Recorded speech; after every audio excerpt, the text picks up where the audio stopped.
Hey guys, welcome back to the channel. Welcome back to our urban homestead and welcome back to my kitchen. So we are having cabbage rolls for dinner. Went to the farm a couple days ago, grabbed up some beautiful heads of cabbage. So we're having cabbage rolls for supper tonight. I will be once again making my Amish coleslaw recipe. I will link that in the description below, you guys. If you've never tried it, it's absolutely phenomenal. Holds up the crunch and is just delicious. Last year, I canned up cabbage rolls. I did not make a video of it, and they were absolutely wonderful. So I figured I would share that process with you today. I just want to make sure that I preface this by saying this is not, in the alphabets or the colored book. If this is not something you're not comfortable with doing, then don't do it. I feel very comfortable doing it. It's a wonderful thing to have on my pantry shelves for a quick weeknight meal or even a lunch. So let's get going. So for the sake of time, I've got some ground beef here that has been seasoned up. I also have some cut up onion and 4 pounds of hamburger. I did about 1.5 cup and 3/4 of uncooked rice. I also have 2 cabbage heads, the leaves blanched, and then soaked in ice water to chill them.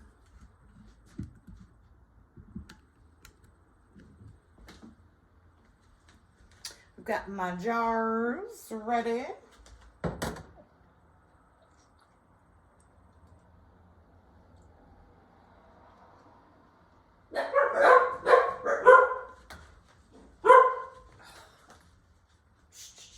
Sorry, guys. All right, so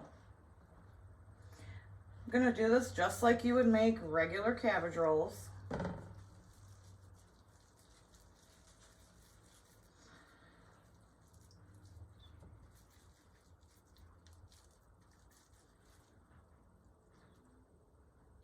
Or I think galumpki is the Polish term.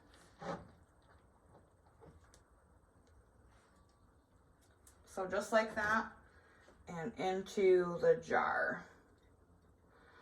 I'm probably only gonna do 2 cabbage, maybe 2 and then a small one per quart jar, and for 2 reasons. It's just, we're empty nesters. Our kids are gone, they're grown, they're out of the house.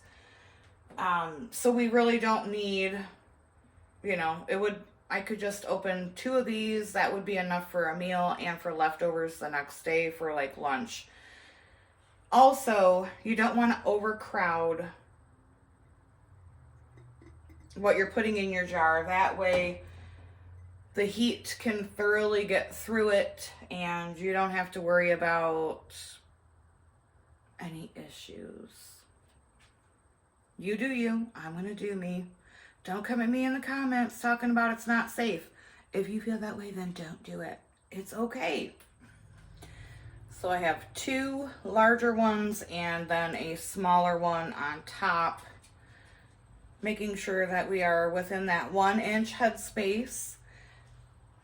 I'm going to go ahead and get the rest of these rolled and into jars.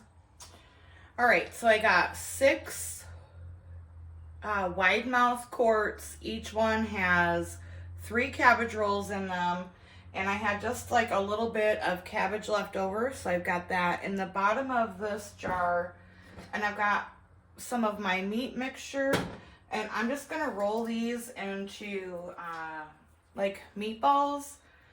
I don't know if you guys have ever heard of porcupine meatballs, but it was something my mom used to make, and it's a big big hit here because I do need 7 quarts to fill my Presto pressure canner. And whatever is left, I'm just gonna make the meatballs and stick them in with my cabbage rolls because April is not a big fan of cabbage, which is weird, right? She doesn't like cabbage rolls. She likes the inside, which is, it's a porcupine meatball. So I'll make her some extras. All right, I'm not gonna fit any more than that in there. And I've got probably 4 meatballs left. I do still have 2 heads of cabbage in my refrigerator, and I will repeat this process tomorrow, but obviously I won't be filming that. So, let me give my hands a wash.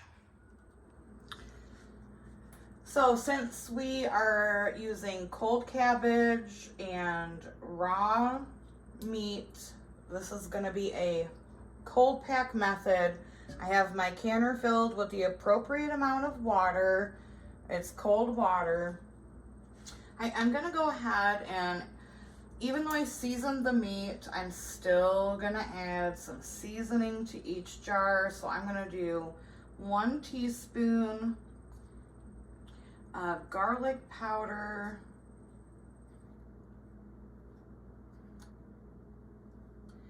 and 1 teaspoon of this farm dust. I will link this in the description below. You guys, I freaking love this stuff. Can't get enough of it. Hopefully I have enough in this one so I don't have to run to the pantry for my other one. Yes, I will.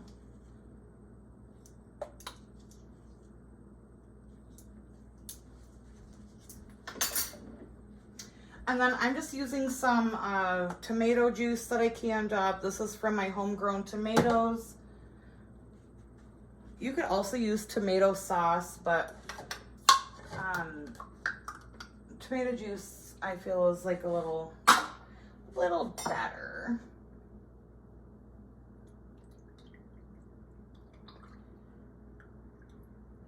And I'm gonna fill to 1 inch headspace for now.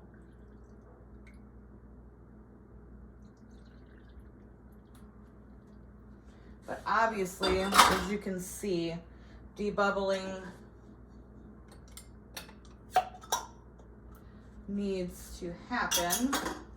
And we will do that momentarily.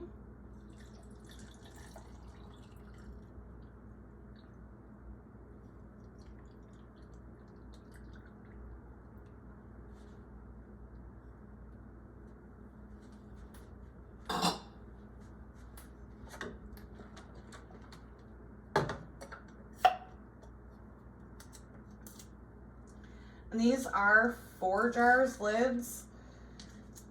Love the lids. You can always find a link and a code in the description for you to save 10% off every order, every time. I've been using these jars or lids for 2 years. I've only had 1 seal failure. All right, so you can use a debubbler tool, but I'm just gonna kind of use a chopstick to get in here and, you know, move everything around, bring it around town.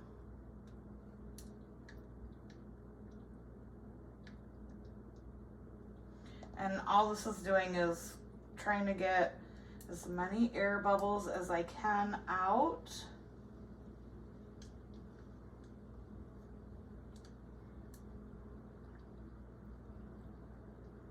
And as you can see, that definitely lowers the headspace.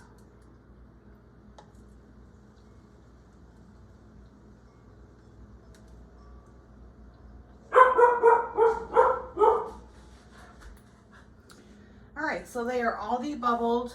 I am not going to worry about this little bit of maybe the 1/2 inch of headspace because the cabbage and the beef is going to give off some moisture, and I don't want any siphoning. What I'm doing now is making sure that I am wiping my lids or the tops of these jars very well.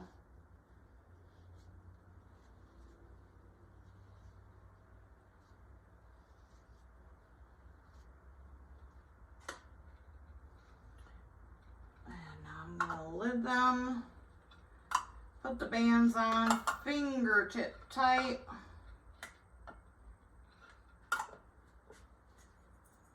So fingertip tight.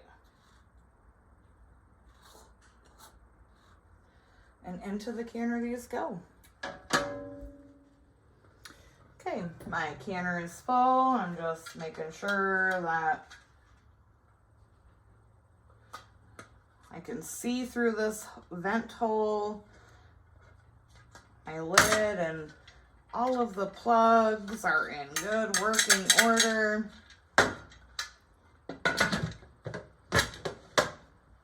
Gonna go ahead and turn the heat on medium because you don't want to bring this up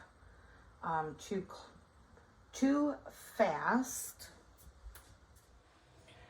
The reason for that is I don't want to shock my jars. Pardon me. Everything in here is cold and the meat is raw, so we want to bring this up slowly to temperature.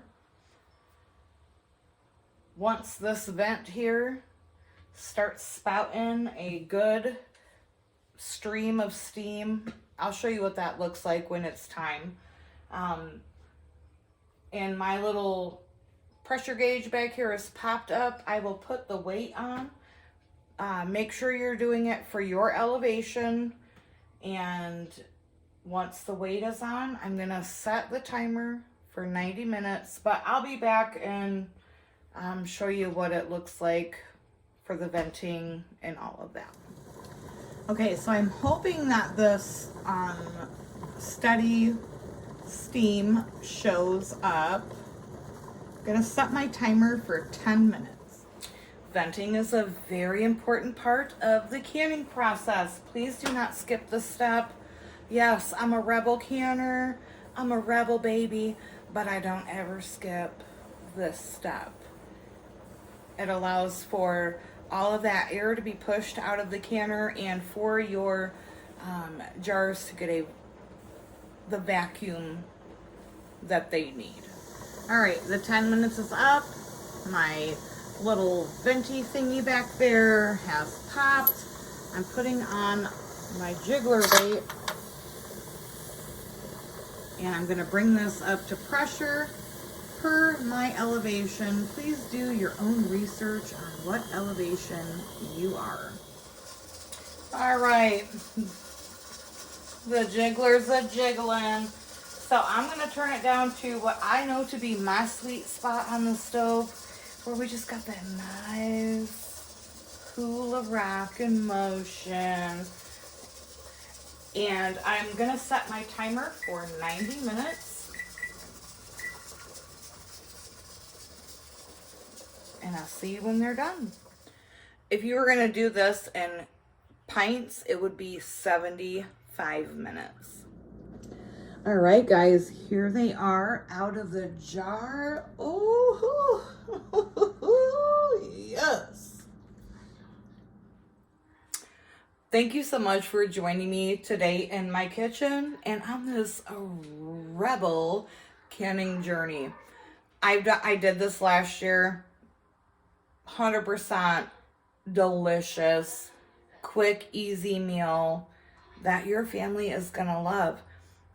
So again, thanks for being here. Thanks for being you. And until next time, my friends, abundance and blessings to you.